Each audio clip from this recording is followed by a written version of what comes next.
in updating the odds before we did the final graphics package, they were 32.5-point favorites at home against North Melbourne coming up this weekend. Of course, the final weekend of the home and away, that game has been taken off the board, and that makes total sense when you've got 5 players being interviewed and who all else allegedly being named in this situation.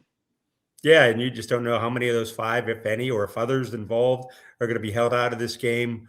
What happens with the legal proceedings here? So that probably is a smart thing. But also then you're looking ahead in 2 weeks after that.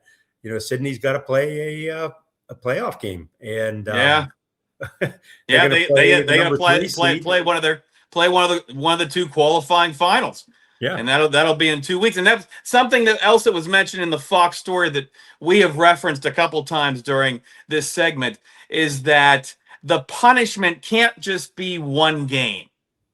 Okay, no. and honestly, if sexual assault is involved, I mean, I don't understand how they can be talking about games missed at this point. I mean, the penalty should be swift and severe. I have used that phrase before. I'll use it again if this turns out to be true.